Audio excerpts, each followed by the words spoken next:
I'm Veronica Morley, your senior reporter. Ahead of President-elect Donald Trump's inauguration on Monday, a variety of topics are expected to be discussed, including the president's promises for mass deportations on day one. In a community like Kern County, where agriculture is a main industry, should the administration follow through with these promises, the economic impacts could be significant. We are going to start the largest mass deportation in the history of our country because we have no choice. It's not sustainable. President-elect Donald Trump promising to enact large-scale deportations of undocumented immigrants. But for the agriculture industry, many worry the consequences this could have. Let's say the worst case scenario, and we do deport over half of the undocumented labor force. That's still close to either a third or half of the actual ag labor force.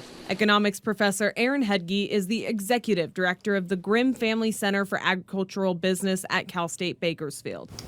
He estimates that 50 to 65% of the ag workers in Kern County are undocumented. Should that workforce take a significant hit, there will be a ripple effect. It may not be immediate, but you're looking at it over a period of time. Hedge said not only will farmers be impacted, but all businesses throughout the county. He estimates that for every dollar undocumented workers receive in wages, $1.30 goes back into the local economy. Hedge also suspects if farmers lose their undocumented workforce, they'd face financial losses in unharvested crops and replacing labor. The reason we have up to 2/3 of the farm labor force being undocumented is because those who are documented, those who are citizens or permanent residents, are not willing to do that. In Minnesota, a few years ago, they did a study where they offered, at the time, the national minimum wage was $7 or $6, and they offered $18.